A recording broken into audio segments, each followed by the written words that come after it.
55, 55 और 95 हर उम्र के लिए यकसा मुफीद। मफाद आम्मा का आलम बरदार। जरूर सब्सक्राइब करें, लाइक करें, शेयर करें और बेल आइकन प्रेस करना न भूलें। Rabbani the scholar YouTube channel.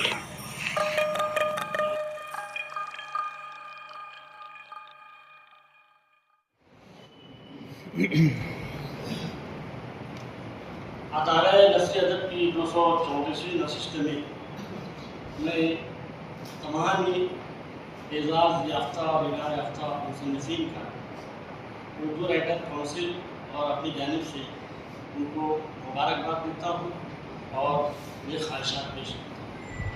मेरे अफसाने का उन्वान है सियाह लकीरें। आस्ताने की फ़ज़ा में संदल और ऊँट का धुआं एक तिलिस्माती जाल बुन रहा था। दीवारों पर लगी बड़ी बड़ी घड़ियां चमकदार धातों से बने हैं, जैसे वक्त नहीं बल्कि किसी के नसीब पर ज़रबें लगा रही थी। कमरे के एक गोशे में कदावर सियासतदानों और उज़रा के साथ खींची गई तस्वीरें इस प्रकार के साथ आमेज़ा थी जैसे वो आस्ताने के तकद्दुस की गवाही दे रही। दीवारों पर आवेज़ा तस्वीर में उज़रा, सियासी लीडरान, सरकारी अफसरान, वकला और जज उस नजूमे के सामने ऐसे सर झुकाए खड़े थे गोया कानून बजाते खुद आस्ताने पर पहरा दे रहा हो। मामूली आश्रम से मंसूब सैकड़ों एकड़ रकबे पर कप्तान साहब की अपनी सल्तनत कायम थी। पुरछिपा इमारत, फूलों फलों के बागात, झरने, तालाब, अकीदतमंदों के लिए तमाम तर सहूलियात से आरास्ता इमारतों में क़याम का बेहतरीन इंतजाम, जिससे खासी रकम भी वसूल की जाती थी। आस्था और भक्ति से झूमते अकीदतमंदों की यहाँ हमेशा भीड़ लगी रहती। अपने सिंहासन पर विराजमान कप्तान साहब आंखें मूंदे किसी गहरी सोच में डूबे हुए थे। कुछ लम्हों के लिए वो अकीदतमंदों पर एक उचटती निगाह डाल देते और मुराकबे में चले जाते। कमरे में श्लोक और मंत्रों की बाज़गश्त जारी थी। कई दिनों से कप्तान साहब का पर्सनल आसिफ बॉय उनके लिए दर्दसर बन गया था, जो उनसे करोड़ों रुपयों का मुतालबा करते हुए ब्लैकमेल करने की कोशिश कर रहा था।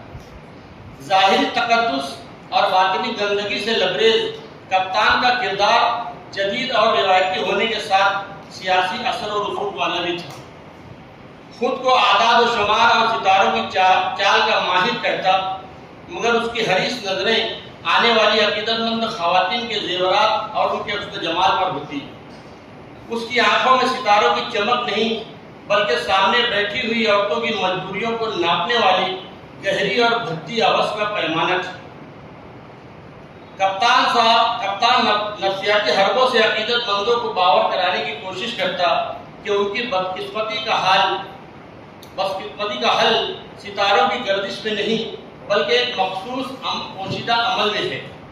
खवातीन को मुक़द्दस लम्स और रूहानी ताल्लुक़ के नाम पर वर्गलाने की हर मुमकिन कोशिश करता रहता। अपने मखसूस कमरे में जाकर किसी एक खातून का नाम टीवी स्क्रीन पर जाहिर करके अपने पास बुलाता। इस मर्तबा राधा के नाम का कुरान निकला। राधा लरजते कदमों से कमरे में दाखिल हुई। घबराओ नहीं राधा, मैं हूं ना, मेरे करीब आओ। कप्तान ने उसे समझाते हुए कहा, देखो राधा, मैं कृष्ण हूं, तुम राधा, मैं कृष्ण। कमरे का एसी पूरी रफ्तार से जारी था, मगर राधा के माथे पर पसीने के कतरे चमक रहे थे। उसके सामने मेज पर फैली हुई जन्म कुंडली किसी नक्शे के बजाय कैद खाने की सलाखें लग रही थी। कप्तान ने अपना हाथ राधा के कांपते हाथों पर रखा। वो हाथ अब हिसाब नजूम के नाम पर आहिस्ता आहिस्ता उसकी कलाई से ऊपर पहुंच रहा था। राधा के दिल की धड़कन तेज हो गई। उसने बदाहमत करते हुए अपना हाथ खींच लिया। देखो राधा, जिद न करो, तुम्हारे सितारे मंगल की दिशा में हैं। अगर ये दोष दूर न हुआ तो तुम्हारे शौहर की नौकरी और तुम्हारे भाई का कारोबार दोनों ही दांव पर लग जाएंगे। कप्तान की आवाज अब दुसेली लहर बनकर गूंज रही थी। मैं कृष्ण हूँ, कृष्ण, और इस कठिन घड़ी में तुम्हें राधा बनकर खुद को सौंपना होगा। ये कोई गुनाह नहीं, ये तो कायनात की तरतीब को दुरुस्त करने का एक रूहानी अमल है। राधा ने चौंक कर दीवार पर उस तस्वीर को देखा जिसमें जानी पहचानी खातून सियासतदान जो औरतों की माफिल तंजीम की सरबराह थी, कप्तान के सामने अकीदत से हाथ जोड़े खड़ी थी। उसकी मुस्कुराहट तस्वीर में इतनी सच्ची लग रही थी कि राधा का शक दम तोड़ने लगा। अगर इतने बड़े ओहदे वाले उनके गुरीदा है तो शायद मैं ही गलत सोच रही हूँ। उसने अपने लड़ते दिल को तसल्ली दी। बाहर गली में लोगों का शोर उठा, किसी के चीखने की आवाजें शीशों की दीवारों से टकराई। कप्तान के माथे पर एक लम्हे के लिए सिलवटें उभरी, मगर उसने फौरन एक मसनूई मुस्कुराहट में उसे छुपा लिया। घबराओ नहीं, ये बाहरी दुनिया का शोर है, यहाँ सिर्फ सुकून ही सुकून है। उसने राधा को अपने खुफिया कमरे की तरफ जाने का इशारा किया, जिसका दरवाजा किसी महंगे पर्दे की आड़ में छुपा हुआ था। वही कमरा जो अकीदतमंदों के लिए इबादतगाह थी, मगर दरहकीकत वो एक भोग खाना था, जहाँ कैमरे की आंख हर सजदे और हर आंसू को एक काली फिल्म में कैद कर रही थी। राधा, अब ज्यादा सोचो नहीं, ये तुम्हारे सितारे नहीं बल्कि तुम्हारी रूह का बोझ है जो तुम्हें अंदर ही अंदर खाए जा रहा है। कप्तान ने अपनी आवाज में मसनूई मिठास घूमते हुए कहा। उसके हाथों की उंगलियां मैस और फैली हुई जन्म कुंडली की लकीरों पर रस्सा थी। वो लकीरें जो किसी की किस्मत का हाल क्या बताती, खुद एक मकड़ी के जाल की तरह साहिल को जकड़ रही थी। बाहर गली में किसी फकीर ने बहिना बाई के वो बोल गुनगुनाए, जिसका शोर कमरे के बंद शीशों को चीर कर अंदर आ रहा था। ऐ नजूमी, मेरे दरवाजे पर मत आइयो, मेरे हाथ की लकीरों को न देखो, मेरा नसीब मैं खुद जानता हूँ। मगर कमरे में बैठी राधा, जिसने अपनी जिंदगी की जमा पूंजी गुरु मौली के कदमों में ढेर कर दी थी, इस सच्चाई से कोसों दूर किसी मोजज़े की तलाश में अपने आबरू का सौदा करने को तैयार थी। राधा उस खुफिया कमरे की दहलीज पर कदम रखने ही वाली थी कि आस्ताने का वती दरवाजा जोरदार धमाके से जमीन पर आ गिरा।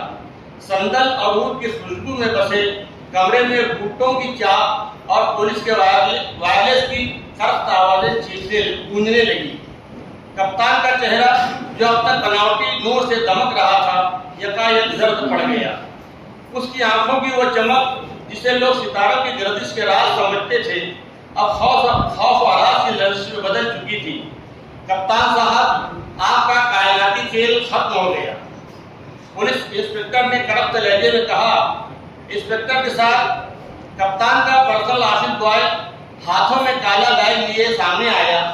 वो बैग जिसमें करोड़ों रुपए तो नहीं थे, बल्कि वो पेन ड्राइव थी जिनमें 50 से ज्यादा मजबूर औरतों की सिस्कियां और कप्तान के करतूतों का मकरूर चेहरा कैद था। पुलिस की टीम कप्तान को घसीटते हुए बाहर ले जा रही थी। राधा हैरत से यह नजारा देख रही थी। उसने दीवार पर लगी उन तस्वीरों को देखा। वो खातून सियासतदान की मुस्कुरा रही थी। तभी उसे याद आया, कुछ दिनों पहले उसने माजूद खातून की टीवी पर कप्तान के शान में कसीदे वाली खबरें देखी थी, और यही मनोज घड़ी थी जब उसकी बातें सुनकर वो इस जाल में फंस गई। सोशल मीडिया और टीवी पर खबरें नष्ट होने लगी। वही मौजूद खातून सियासतदान टीवी पर लाइव आकर बड़े ही कर्व से कह रही थी, कप्तान एक जहरीला नाग है, नाग जिसने अपने ही अकीदतमंदों को डसकर उनकी जिंदगियों में जहर घोल दिया है। उसने हमें धोखा दिया, हमारी भक्ति और आस्था से खिलवाड़ किया है। अब हम उससे किनारा कशी तैयार करते हैं। मैं अपनी तंजीम की जानिब से कप्तान के करतूतों की मजम्मत करते हुए ये मुतालबा करती हूँ कि कानून उसे सख्त से सख्त सजा दे। वो मुस्कुराहट जो अकीदत का इश्तिहारा थी, अब राधा को मुनाफिकत लग रही थी। बाहर गली में लोगों का हुजूम था। वही अंधभक्त जो कल यहाँ अकीदत से माथा टेकने आते थे, आज हाथों में पत्थर उठाए खड़े थे। किसी ने बुलंद आवाज से नफरती नारा लगाया, लेकिन राधा के कानों में सिर्फ बहिना बाई को वो बोल गूंज रहे थे, बाबा ये झूठी सच्ची कहानियां मत सुनाओ, ये सब एक फरेब ही तो है। ऐ नजूमी, मेरे दरवाजे पर मत आइयो, मेरे हाथ की लकीरों को ना देखो। राधा ने अपने लड़कते हाथों की लकीरों को देखा। उन हाथों पर अब भी कप्तान के पसीने की बू आती थी। उसने करीब रखे गंगा जल के लोटे से अपने हाथ धोया, जैसे वो अपनी रूह से इस नजासत को खुरच देना चाहती हो। उसे एहसास हुआ कि उसके नसीब की लकीरें इन हाथों में नहीं बल्कि इस इनकार में थी जो उसने कुछ देर पहले कप्तान से किया था। आस्ताने की घड़ियां अब भी ज़रबे लगा रही थी, मगर वो किसी की तकदीर पर नहीं बल्कि किसी गिरते हुए बुत का नवा सुना रही थी। शुक्रिया।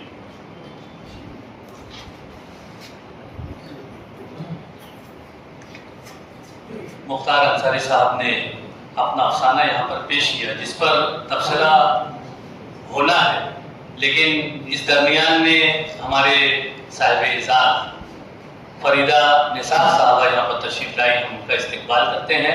और मैं आमीन सर से गुजारिश करता हूँ कि निसार साहब की खिदमत में आप गुल का नजराना पेश करें।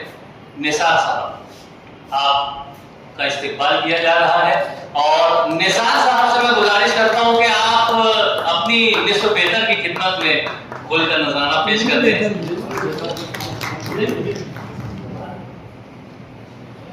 यहाँ पर मैं गुजारिश करना चाहूँगा, हमारे मुख्तार साहब ने अफसाना पेश किया, इस पर तबसरा आपको करना है, लेकिन उससे कबल कुछ बच्चे और हमारे जो मुअज़्ज़ज़ हाज़रीन हैं वो वहीं पर बैठे हुए हैं। उनसे गुजारिश करता हूँ कि यहाँ पर बच्चों को यहाँ आगे रवाना कर दें ताकि ये कुछ जो आने वाले हज़रात उनको जगह मुयस्सर आ जाए। जो बच्चे हैं छोटे, उनसे गुजारिश है कि ये आगे आ जाए। और मुअज़्ज़ज़ हाज़रीन से भी गुजारिश करता हूँ कि आप भी आगे की जानिब बढ़ें, आगे काफ़ी जगह है। यहाँ पर डेस्क जावेद अंसारी साहब से भी गुजारिश है कि आप भी आगे आ जाएं सर, और दीगर वहां पर बैठे हुए तमाम हाज़रीन से गुजारिश करता हूं कि आप लोग ऐसे आगे आ जाएं ताकि आने वालों को जगह मिलती जाए।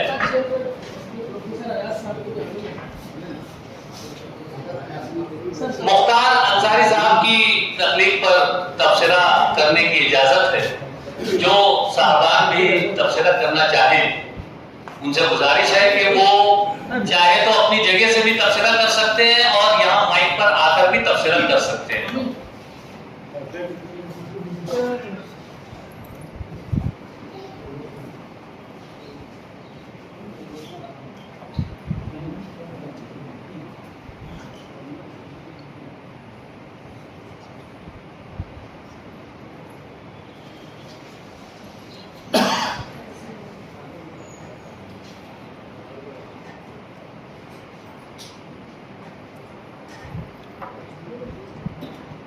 मुख्तार अंसारी साहब ने जो सिया लकीरें काफ़ी मानी खैज़ उन्वान के साथ कि लकीरें सिर्फ जो तकदीर की जो लकीरें होती हैं वो सिया और सफ़ेद हो सकती है, बहुत अच्छा उन्वान था।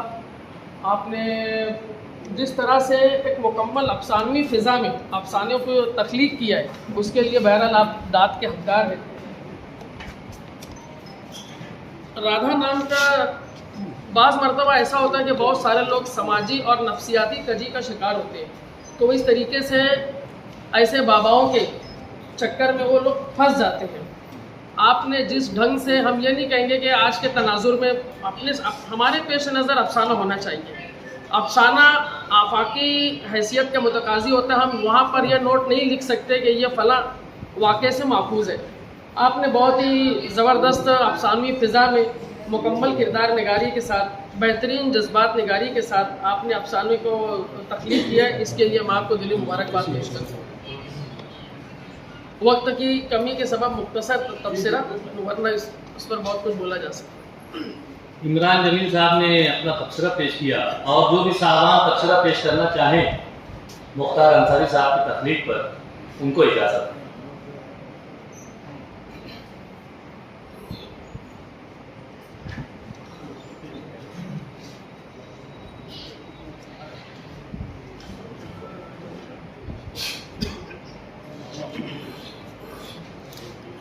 अदारे नसरी अदब का ये खासा रहा है कि यहाँ पर तख्लीक़ात पर भरपूर तबसरे किए जाते हैं। आज चूँकि 3 हिस्सों पर मुश्तमिल है प्रोग्राम, इसलिए जो साहबान भी तबसरा करना चाहें वो थोड़ा सा जल्द आ जाए। आगे बढ़ आओ कभी पर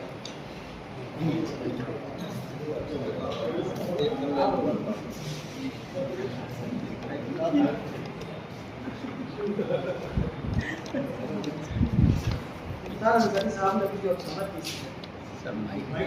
एकदम हटिया खंड वाक़यात हैं, आप सभी लोगों ने फेसबुक पर देखा वो एक जो डाकिया है, वो बाबा है जो है, वो औरतों को बुलाकर एहसान कर रहा है। तो मुझे लगता है वो वही देखकर उन्होंने एक अफसाना तहरीर किया है। मेरा अंदाज में बहुत अच्छा है। इससे तो मैं समझूंगा कि अफसाना नहीं है, बस एक रिपोर्टिंग, इससे लगा मुझे रिपोर्टिंग है, थोड़ा अफसानी रंग लिया इन्होंने, लेकिन अफसाने की एक अलग थीम होगी, अफसाने में एक क्लाइमेक्स भी होगी। ये तो जैसे पूरी रिपोर्टिंग है ना, ऐसा हुआ पुलिस आई गिरफ्तार की, ये तो होता ही रहता है, ये अक्सर जमाने से ये सब हो रहा है। बहरहाल कुछ अफसाने ऐसे होते हैं जो अपने आप में अफसानी रंग रखते हैं। इन्होंने पेश करने की कोशिश की, थोड़ा अफसानी पद देने की कोशिश की, लेकिन मैं समझता हूँ पूरा वहाँ तक नहीं उतरा है, अफसाने के म्यार पर पूरा नहीं उतरा है, ये रिपोर्टिंग ही है। और मुख्तार अंसारी साहब बहुत अच्छे कलमकार हैं, बहुत अच्छा लिखते हैं। मैं चाहूँगा कि जरा सा वो करें, मेहनत करें और जरा अच्छे से अच्छा अफसाना पेश करने की कोशिश करें। और कोई सामान अगर तबसरा करना चाहे तो इजाजत है, वरना हम दूसरे कलाकार की जानिब बढ़ेंगे। उस्मान गनी इसका साहब यहाँ पर तशरीफ लाए, हम उनका इस्तेमाल करते हैं और जो गुजारिश है कि आमीन सर से मैं गुजारिश करता हूँ कि उस्मान गनी इसका साहब की खिदमत में गुल का नजराना पेश करके उनका इस्तेमाल करें। गायबाना तारुफ जो है उनका पेश किया जा चुका है।